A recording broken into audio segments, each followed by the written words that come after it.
तो वरुण ने कहा, करना क्या है, अब मैं कल ही अपने गांव के लिए निकलता हूँ। इस पर सिद्धू ने कहा, तू अकेले उस अनजान गांव में कैसे जाएगा और वहाँ पे तू कहाँ रहेगा। इस पर वरुण ने कहा, वो गांव अनजान कहाँ, वो मेरा ही गांव है और उस गांव में मेरी इतनी बड़ी हवेली है, तो मैं उसी में ही रहूँगा। इस पर सिद्धू ने कहा, वरुण तू मेरा बहुत अच्छा दोस्त है, मैं तुझे अकेले नहीं जाने दूंगा। एक काम करता हूँ, मैं भी तेरे साथ चलता हूँ। इस पर वरुण ने कहा, लेकिन सिद्धू तू अपना काम छोड़कर मेरे साथ क्यों जाएगा, मैं वहाँ सब संभाल लूँगा, ट्रस्ट मी। इस पर सिद्धू ने कहा, अरे यार, अपनी कंपनी का ऑनर मैं खुद ही हूँ, अगर मैं 1 महीने भी ना जाऊँ ना तो मेरे स्टाफ्स इतने काबिल है कि वो वहाँ पर सब कुछ संभालेंगे। और अब तू कुछ मत बोल, मैं तेरे साथ चल रहा हूँ, ये फिक्स है। दूसरे दिन सुबह के 8 बज चुके थे और वरुण अपने सामान को पैक कर रहा था। उसके बाद वहाँ पर सिद्धू आ गया। उसे देखकर वरुण ने कहा, अच्छा हुआ तू आ गया, चल अब ज़्यादा देर नहीं करेंगे, हमें जल्दी निकलना है। उसके बाद वो दोनों चंद्रपुर गांव के लिए निकल गए। सिद्धू ड्राइव कर रहा था और वरुण अपनी दादी की यादों में खोया हुआ था। उसे अपनी दादी की कुछ बातें याद आ रही थी। वरुण को वो सारे दिन याद आ रहे थे जब चौल में रहकर उसकी दादी ने उससे बहुत मुसीबतों के साथ पाला। उसकी पढ़ाई और चौल का किराया भरने के लिए दादी ने घर घर जाकर सबके जूठे बर्तन भी मांजे। इन सारी बातों को सोचते सोचते वरुण को कब नींद आ गई उसे पता नहीं चला और उन्हें सफ़र करते करते दोपहर के 2 बज चुके थे। फिर सिद्धू ने एक ढाबे के पास जाकर गाड़ी रोकी और गाड़ी रुकते ही वरुण की भी नींद खुल गई। उसके बाद दोनों ने ढाबे पर खाना खाया और खाना खाने के बाद दोनों फिर से चंद्रपुर गांव के लिए निकल गए। अभी थोड़ी ही देर हुई थी कि तभी सिद्धू ने अचानक ब्रेक लगाई, क्योंकि एक काली बिल्ली ने उनका रास्ता काट दिया था। उस बिल्ली को देखकर वरुण बहुत घबरा गया और उसने सिद्धू से कहा, यार बिल्ली ने रास्ता काट दिया, इसका मतलब कुछ अशुभ होने वाला है। एक काम करते हैं, हम थोड़ी देर रुकते हैं, उसके बाद आगे बढ़ते हैं। इस पर सिद्धू ने कहा, अरे यार कुछ नहीं होगा, उस बिल्ली को कहीं जाना था तो वो जा रही थी, इसमें अशुभ वाली कौन सी बात हो गई। सिद्धू ने आगे कहा, मैं सुबह से ड्राइव करते करते थक चुका हूँ, ले अब तू ड्राइव कर।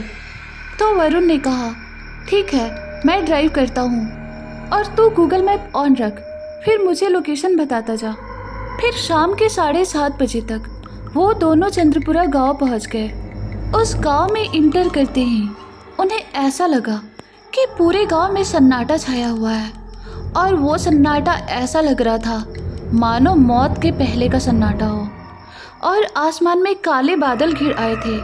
ऐसा लग रहा था जैसे बहुत जल्द एक तेज तूफान आने वाला है। फिर कुछ ही देर के बाद उन दोनों ने उस हवेली को ढूंढ लिया। उसके बाद वरुण ने हवेली के बाहर कार रोक दी। फिर उन्होंने देखा कि हवेली के गेट के बाहर एक बड़ा सा ताला लगा हुआ है। ये देखकर सिद्धू ने कहा, भाई चाबी है क्या तेरे पास। इस पर वरुण ने कहा, नहीं चाबी तो नहीं है, पर ये हवेली तो मेरी है ना, चल इसे तोड़ देते हैं। उसके बाद सिद्धू ने पास पड़े पत्थर को उठाया और उस बड़े से ताले को तोड़ दिया। लेकिन ताला टूटने के बाद बादल बहुत ज़ोर ज़ोर से गरजने लगे और बिजली भी चमकने लगी। ये देखकर वरुण ने कहा, सिद्धू गाड़ी को अंदर लगा दे, लगता है बहुत ज़ोरों की बारिश होने वाली है। उसके बाद सिद्धू गाड़ी को गेट के अंदर लाया और वरुण ने गेट को अंदर से बंद कर दिया। और फिर वो दोनों हवेली के दरवाजे के पास पहुंच गए तो उन्होंने देखा कि उस पे एक बड़ा सा ताला लगा हुआ था और उस ताले पे लाल धागों के साथ एक त्रिशूल बंधा हुआ था। ये देखकर सिद्धू ने वरुण से कहा, यार ये सब क्या है। इस पर वरुण ने थोड़ा सा डरते हुए कहा, लगता है यहाँ पर कोई तंत्र मंत्र किया गया है। यार कहीं इस हवेली के अंदर कोई डायन या चुड़ैल तो नहीं। इस पर सिद्धू ने कहा, क्या यार वरुण तू भी, ये डायन चुड़ैल कुछ नहीं होता, बस लोगों के दिमाग का एक फितूर होता है, और तू क्या ये सब बातों पे यकीन करता है? अरे बाबा, हो सकता है कि हवेली के अंदर कोई आसानी से ना घुस पाए, इसलिए इस दरवाजे पर त्रिशूल को बांधा गया हो। इस पर वरुण ने कहा, तो ठीक है, इस ताले को भी तोड़ देते हैं। उसके बाद जैसे ही वरुण ने उस त्रिशूल को हटाया, वैसे ही जोरों की बारिश शुरू हो गई। ऐसा लग रहा था मानो वो बारिश की बूंदें उन दोनों को ही देख रही थी। उसके बाद सिद्धू ने जैसे ही ताला तोड़ा, वैसे ही जोर जोर से बादल गरजने लगे। ऐसा लग रहा था कि उन बादलों की गर्जन उन दोनों को हवेली के अंदर जाने से रोकना चाहती हो। उसके बाद उन दोनों ने धक्का देकर दरवाजे को खोला तो दरवाज़ा चरमराते हुए खुला। फिर जैसे ही वो अंदर गए तो उन्होंने देखा कि हवेली के अंदर धुआं धुआं सा छाने लगा, और धीरे धीरे वो धुआं इतना ज़्यादा बढ़ गया कि वरुण और सिद्धू एक दूसरे को देख नहीं पा रहे थे। अभी वरुण कुछ सोचता कि तभी अचानक उसने देखा कि उस धुएं के अंदर से एक औरत धीरे धीरे बाहर आ रही है। उस औरत ने लाल साड़ी पहनी थी और उसके बाल खुले और बिखरे हुए थे। दिखने में वो बहुत ही ज़्यादा खूबसूरत लग रही थी, लेकिन उसके चेहरे पे एक शातिर मुस्कान थी और उसकी आंखों में एक अजीब सी चमक थी। उसे देखकर वरुण की बोलती बंद हो गई थी। उसके बाद वो औरत वरुण के सामने से चलकर हवेली के बाहर निकल गई और वरुण उसे बस देखता रह गया। इसके बाद सब कुछ शांत सा हो गया और धुआं भी कहीं छट गया। अभी वरुण उसकी सोच में डूबा ही हुआ था कि तभी अचानक किसी ने उसके कंधे पे हाथ रखा, और ये देखकर वरुण तुरंत मुड़ा तो उसने देखा कि वो हाथ किसी और का नहीं बल्कि सिद्धू का था। सिद्धू ने कहा, क्या हुआ वरुण, कहाँ खो गए तुम? तो वरुण ने कहा, यार वो लड़की अभी अभी सामने से गुजरी, कितनी खूबसूरत लग रही थी। इस पर सिद्धू ने कहा, लड़की? तेरा दिमाग तो सही है ना? इतने सालों बंद हवेली के अंदर तुझे कोई लड़की दिखेगी? क्या तू भी मजाक कर रहा है? यार अब बहुत थक गया हूँ मैं, चल ना अंदर, चल के रेस्ट करते हैं। सिद्धू की ये बात सुनकर वरुण को भी लगने लगा कि शायद ये उसका वहम था। उसके बाद वो दोनों अंदर जाते हैं और थोड़ी देर बातें करने के बाद सो जाते हैं।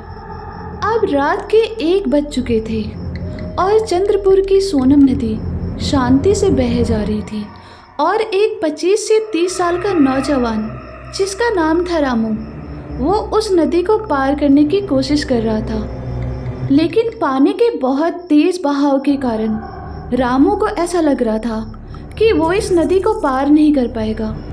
अभी वो सोच ही रहा था कि कैसे इस नदी को पार किया जाए कि तभी अचानक उसके सामने एक नाव आ गई और उस नाव पर एक खूबसूरत औरत बैठी हुई थी। फिर उस औरत ने रामू से कहा, तुम्हें कहाँ जाना है? क्या मैं तुम्हें नदी पार करा दूँ? उस औरत की खूबसूरती को देखकर रामू की नीयत बिगड़ने लगी और उसने झट से कह दिया, हाँ हाँ हाँ, पार करा दो, पार करा दो। उसके बाद वो दोनों नाव से सफ़र करने लग गए। रामू उसे बार बार हवस भरी नज़रों से देखे जा रहा था। फिर थोड़ी देर बाद उस औरत ने नाव को नदी के बीचों बीच लाकर रोक दिया और फिर उसने रामू से कहा, क्या देख रहा है? बार बार मुझे ऐसी नज़रों से मत देख, वरना मैं तुझे खा जाऊंगी। इस पर रामू ने कहा, ठीक है, खा जाओ, मैं तुम्हारे लिए कुछ भी करने को तैयार हूँ। इस पर उस औरत ने कहा, क्या तू सचमुच मेरे लिए मर सकता है? इस पर रामू ने कहा, तू कहे तो अभी जान दे दूँ क्या? रामू के ऐसा कहते ही उस औरत ने रामू के गर्दन को पकड़ लिया और पकड़ के पानी के अंदर डुबो दिया। इसके बाद रामू बहुत छटपटाने लगा। उसने बहुत हाथ पैर मारे, लेकिन उस औरत की पकड़ इतनी मजबूत थी कि रामू खुद को छुड़ा नहीं पाया और थोड़ी देर बाद तड़प तड़प कर उसकी जान चली गई। उसके बाद उस औरत ने रामू की लाश को उठाकर नदी के किनारे फेंक दिया। उसके बाद उस औरत ने कहा, तुझे नदी पार करनी थी ना, ले नदी पार करा दिया। कितने सालों बाद हवेली के बाहर आई हूँ, अब होगा मौत का तांडव। रूही हूँ मैं रूही, अब मेरे कहर से कोई भी नहीं बचेगा। ऐसा कहकर वो रूही नाव के साथ नदी में डूब गई।